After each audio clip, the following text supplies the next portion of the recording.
Hello, everybody. I am back with my round 3 report from the 2023 BC Open. If you came across this video randomly, I recommend watching the first couple videos, otherwise you'll get some spoilers here. Excuse me. Yeah, so as a recap, I lost my first game against Ryan Leong in the first round, which was an easy draw, but I was just stupid and threw that game away. That was against a 1900. And then second round, I drew a 1800, 1800 CFC rating, but he was 16 something FIDE. And I was happy with that draw though, because he was higher rated than me. And that put me on my path to getting a FIDE rating because I needed a result against a FIDE rated opponent. Plus I needed another 3 games against FIDE rated opponents. So that night I actually had, wait, did I not? Okay, yeah, well, I already did the video. So the night before I ordered a burger from Fat Burger. There's a video about three videos before this one that shows that. And I actually ended up getting a terrible stomachache, which kept me up all night. I slept only, I think, about 2.5 hours, and then I was just out with a bad stomachache. I just ate too quickly before bed, and that will often give me a stomachache. So I had very little sleep, which is the worst thing that can possibly happen at a chess tournament. And yeah, that was pretty terrible. I mean, I got a lot of work done because I had my laptop with me and I was able to work during the night. But yeah, pretty terrible feeling. So in the morning, I had a continental breakfast with my hotel, and I got the most basic thing I could eat to try to not upset my stomach any further. So I grabbed a banana and oatmeal, but so their oatmeal was just like, those instant oatmeal packs, and I really thought they would be flavored, but every single pack that I saw was just original, and there was nothing to put in it. Like, I don't know, maybe I could have stole like syrup that they had for waffles. Maybe I could have done that, but there was no flavoring. So that was terrible. That was just straight plain oatmeal, nothing in it. Eating it with a banana did help, but yeah, a very, very, very bland breakfast, unflavored oatmeal. But it did feel good in my stomach. So, and it was healthy, but it didn't taste good. Anyways, hide that. So yeah, third round, didn't get much sleep. Although to be fair, considering how little sleep I got, I actually didn't feel that bad. And by the time I got to my table, my stomach was pretty much settled. It's just that I didn't have much sleep. So, anyways, round 3 opponent, Stephen Forde. I hadn't heard of this guy before. I later found out he's from Ireland, but he's been in Canada for quite some time now.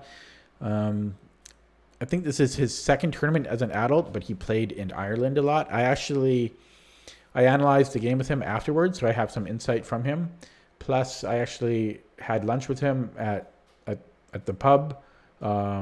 pub/restaurant later in the tournament, and talked to him there as well. So yeah, he's around my age, maybe a couple of years younger or so. And as you can see, he's rated 1839 CFC rated and 1820 FIDE. So a serious opponent. Okay, let's get going. So I played E4, and he played E6. I played D4, he played D5, and I played knight D2. So he told me after the game and later on that he he really doesn't know much opening theory, and he hasn't played for a while, and he didn't really know what to do against knight d2, which I kind of figured because during the game he spent, let's see, he spent 3 minutes on deciding, and it's possible he was just deciding how to continue, but I kind of thought he wasn't too comfortable with knight d2. Anyways, he plays c5, which is perfectly fine. And I took. He took back with the e pawn. My throat is going. I've been talking a lot today, so my throat's a little bit worn. So I'll be sipping a lot of water here. I played knight gf3. And then he played knight c6. And I don't know if this is just my age talking, like I'm getting older. I'm getting a bit too old now. Or more likely it's just that, I don't know, for sometimes, like I've had this opening a million times online, okay? But sometimes when I'm playing in a tournament or even like at the club, I get confused and I kind of second guess myself. And probably the issue is, 2D to 3D, and I just get confused. But yeah, here I thought a lot longer than I needed to. I've had this position a million times, and normally I play bishop b5, and I was thinking bishop b5 here, but then I don't know. I was starting to think, like, why not take on c5? Why not go d takes c5 here, and then I could play bishop b5? And I was just kind of confusing myself. Maybe it's because of my lack of sleep. That was actually probably part of it. Anyways, I did play bishop b5, but it took me a while, and it was with great hesitation. I spent 5 minutes on the move. 5 minutes on this, and I've had this position a million times. So I don't know. Probably the lack of sleep. At least I played the right move. He plays knight f6. I castled. And he played bishop d6. I took on c5. And this isn't actually my repertoire move, but it's okay. D takes c5 is okay. He took. And I played knight b3, which isn't optimal. Rook e1, I believe, is stronger because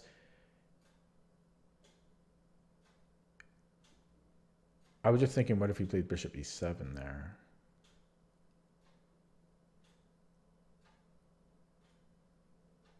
Bishop e7, I might have queen e2. Yeah. So rook e1 is stronger, and then if he plays bishop e6, I think I win the bishop for the knight, because I'll put it on the board here. So rook e1, bishop e6. I think I can just play...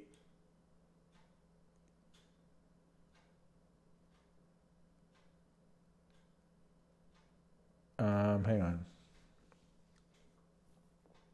Yeah, then I'll kick this other bishop out. So knight b3, and then I think knight g4, or knight.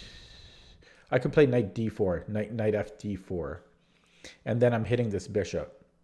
So if he trades here, I can just recapture, and eventually I'll get this bishop. So he can castle, but then I'll win a pawn. So he would have to defend it at some... Oh, he can't go there, right? Well, I guess he could. But yeah, this would have been better for me. And if I wasn't so tired, maybe I would have found it. Maybe not. So a little bit less accurate with knight b3, which is what I played. And he played bishop e7, which is a very interesting move, because he just played bishop c5. And then... No, sorry. He played bishop d6 to start, and then he played bishop c5, and then he went back to bishop.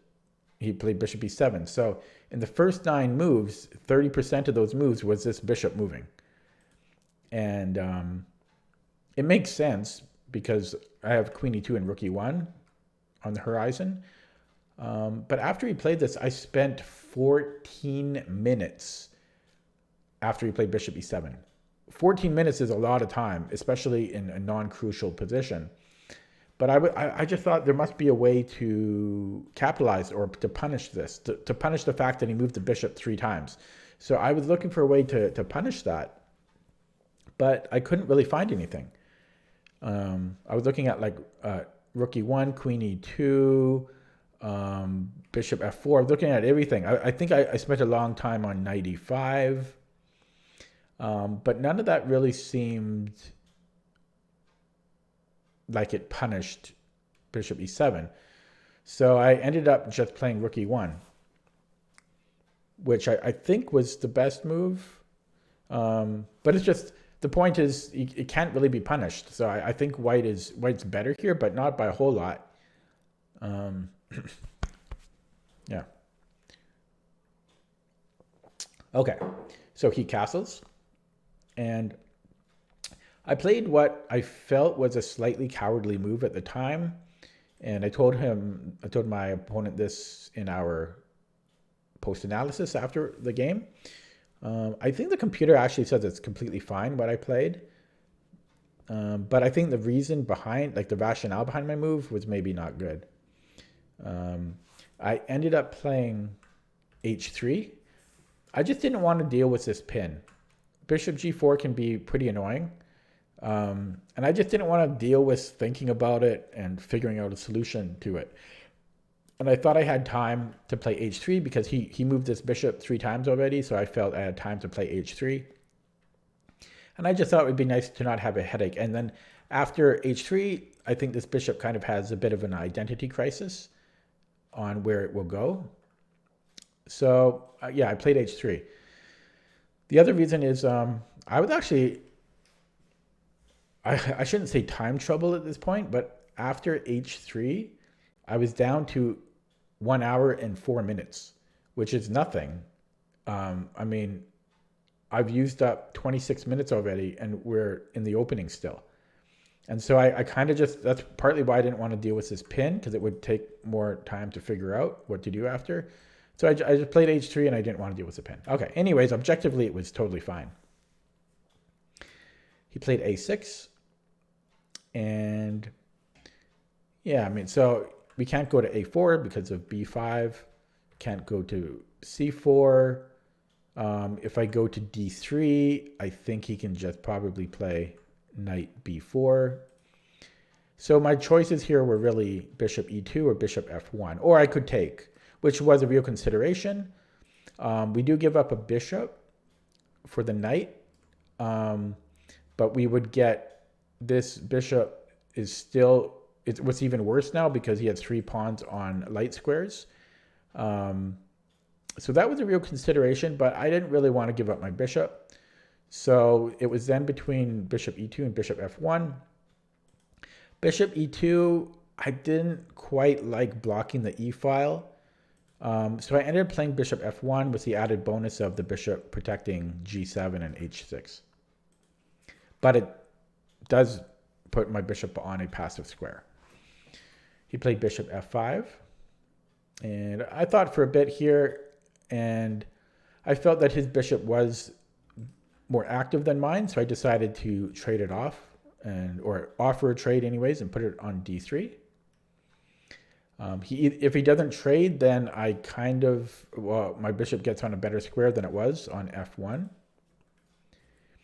So he does trade, and I take back with the queen.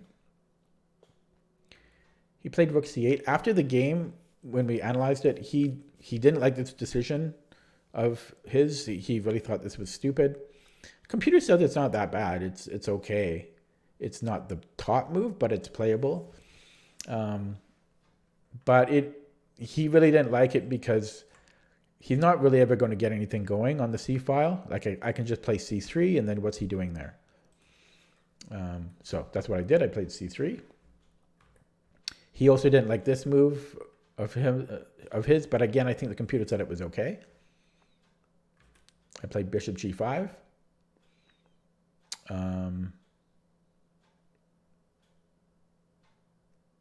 I didn't really have anything. Oh no, I remember my plan here. My plan was to go bishop g3. So, whoops, did not mean to do that. So there's this possible maneuver in the Jobava London where you do this bishop maneuver, bishop g5, bishop h4, bishop g3. So that was my idea on how to deal with this queen. He plays rook fd8. And I played rook e2, just trying to double up on the e file.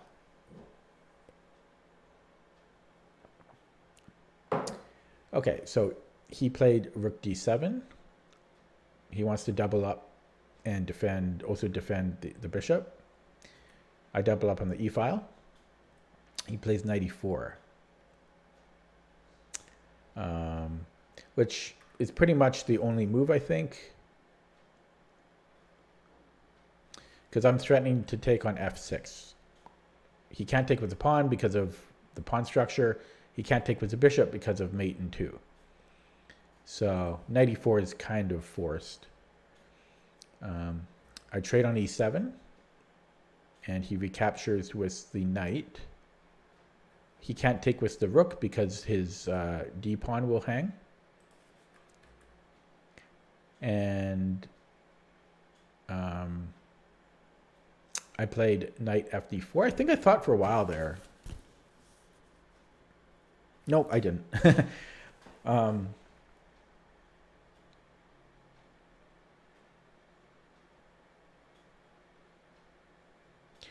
Yeah, I don't know. I'm trying to remember what I was thinking around this point. I think I just wanted to blockade this Isolani because that's what I had going. That's the only thing I had going for me right here in this position is the pawn structure. So this is kind of a slight weakness for black. Very, very slight, but that's the only thing that's going for me. So I wanted to blockade it with a knight. And I forget why not the B knight. There was a reason, though. I don't know. I forget what. Why not?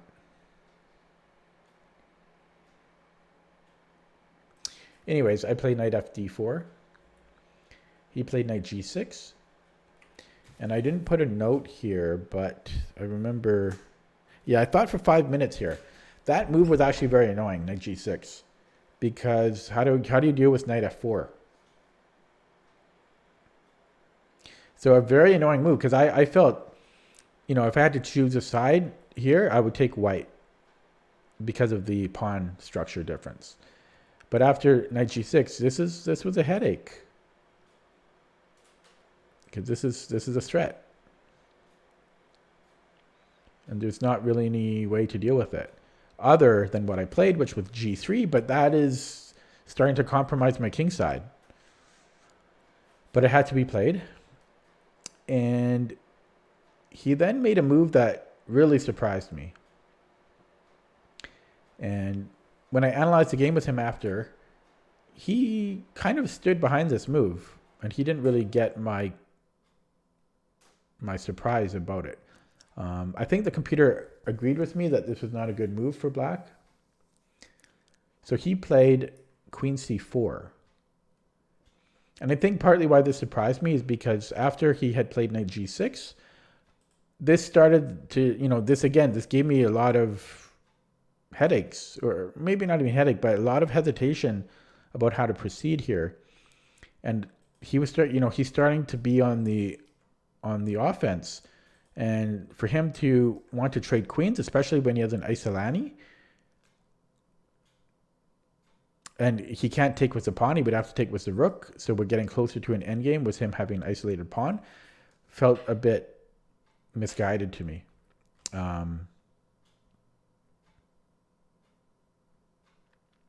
Yeah, the other thing is that he was higher rated than me by over 200 or 200 points, and offering a trade of queens things start to get more drawish. So I don't know. This just kind of surprised me that he played this.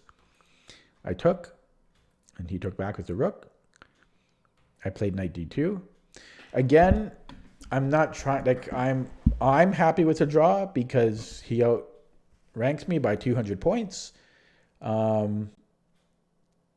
So a draw is a rating gain for me. So I am totally fine with trading. Plus, we get closer to an endgame with him having an isolated pawn. So he takes, I take. He plays rook c8,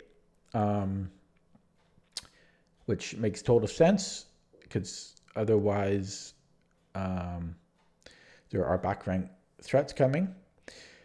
I double up on the e file. He plays f6, which was, I think, the best move and what I was expecting. It gives him the e5 square for his knight, that outpost. I played f4, stopping that outpost idea. He plays king f7. I played king f2.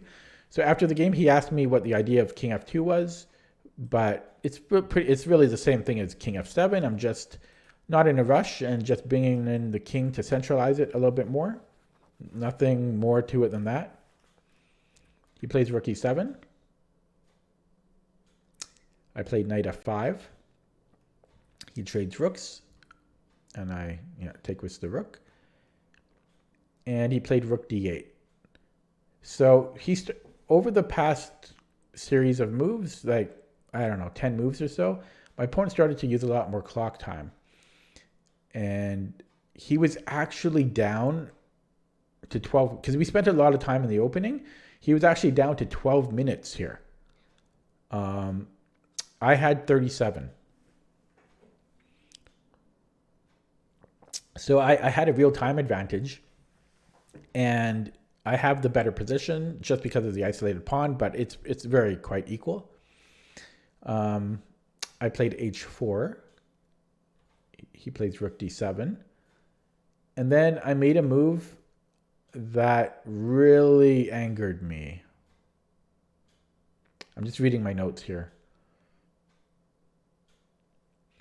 So when I played h4, the idea was to play h5 to kick out this knight, and then I was going to capitalize on this weak d pawn. And no matter how much I know this, it's a really, really hard temptation to withhold. When your opponent is in time pressure, and the best thing you can do is use your time and just play the best move that you can, and don't play quicker just to try to flag them. That's the worst thing you should be doing is playing quicker. And for the most part, like, I'm always aware of this, and I always try so hard not to do that, but that temptation is so strong, and it's hard to resist sometimes. So unfortunately, I played a little bit too quick here because I mixed up my move order. I played knight e3 right away. And this isn't a huge deal. Like, the difference is it's only like 40 or 50 centipon difference. But the point is, my plan, I just didn't proceed with my plan because maybe it was a lack of sleep too, but I think most of it was trying to pressure him on the clock. So I think I was planning something like this, and then knight e3, followed by rook d2. Although he might have had king e6 here, but I thought I had a plan for that. Yeah, I think if king here, I think I might have had f5. And then he can't go to d6 because of rook d2. Oh, no, I guess he could. Okay, I might be missing what I was planning. It's also possible I was planning rook d2 first.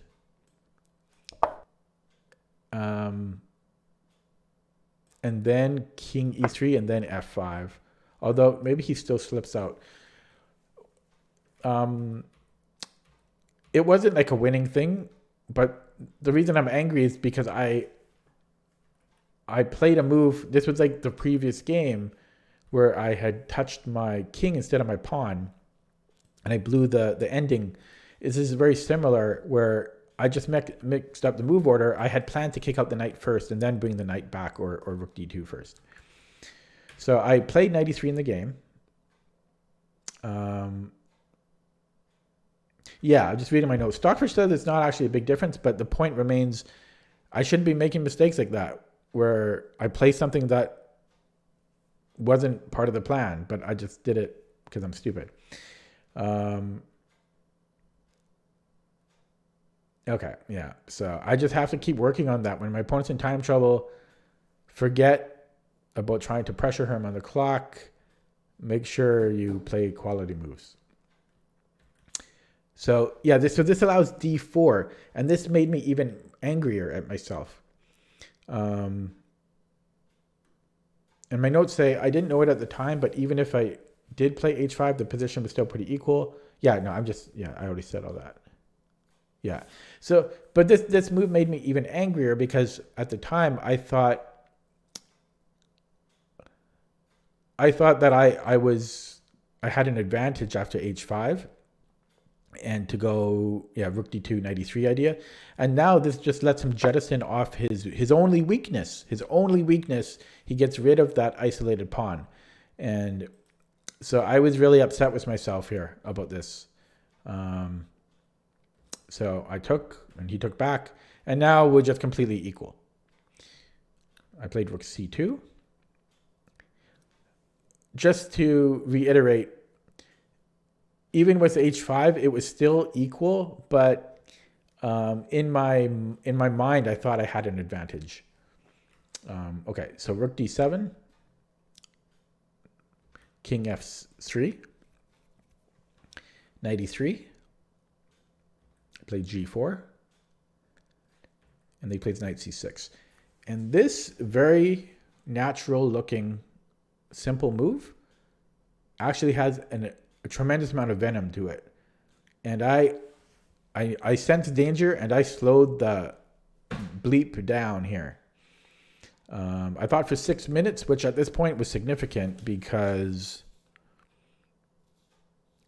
it was significant. I had a lot of time, but he didn't. So he had 10 minutes here, and I spent 6 minutes thinking of a response. But yeah, this was very... So first of all, Stockfish is not scared at all here, but I defend the fact that I needed to be cautious. There's two main threats. There's knight b4 and knight d4. So knight d4, the fork, and knight b4, well, also a fork, but on these two squares, winning the rook or the pawn. And there were also a few other things, like if I put the rook on c1, then I give him the second rank, and I felt that would be troublesome. And so what else is there to do? If I bring the king up, this still happens. And so I was just trying to look for an active solution on how to deal with all of this. But I couldn't find anything. So I played rook f2. Stockfish said there were many moves I could have played, but it's hard to say. It's hard to play such a passive move when the position is equal, and then to voluntarily play such a passive move is very hard. He played g6. I played a3. A3 just defending this threat, so maybe I can come back to c2, and yeah, just making a move. Rook d3. I played king e4. Rook d4 check. King f3. And we actually repeat here for like 5 moves, because he never said anything. And then I after we repeated it many times, then I looked at him. I said, I think we repeated 3 times. And then he said, oh, really? But it was a draw. So at the time, I felt slightly disappointed, because I thought I had something with h5 there. in reality, I didn't really. But it's still a mistake in my eyes because it wasn't what I had planned when I played knight d3 or knight e3. But other than that, I was actually happy with the draw because he's rated, he's 1,800 FIDE. How can you not be happy with a draw against that? Plus, that goes towards my first FIDE rating, right? This is the first tournament where I'm playing in a FIDE rated section. And, excuse me, the previous round, I drew. Who was that? Oh, yeah. Joshua. So I drew Joshua, and then I drew a 1650 FIDE, and then I drew an 1800 FIDE. This is looking good towards my first FIDE rating. So after this round, I was 1 out of 3, which I was very pleased with. That, considering the section I'm in, there's like 6 or 8 national masters, 1 international master. And I was just, second lowest rated player going in. So 1 out of 3 may not sound awesome, but for me, that's a very respectable score in this section. The average over the board rating, I don't know what it is. Maybe, well, let's go with median. Maybe that makes more sense. No, I don't know. The average rating is probably like 2,000. Okay. What else to say? That's it. That's all there is to say about that. So I guess round 2 and round 3 kind of, this is 42 move game, but it doesn't really feel like 42 moves. I was going to say this is a kind of a short game. Technically it's not that short, 42 moves, but rounds 2 and 3 felt pretty short to me. That's all I have to say. I'll be back with round 4 in 2 or 3 days from now. Give my throat some time to rest. And stay tuned. Let me know your thoughts in the comments. And I'll see you next time. Thank you.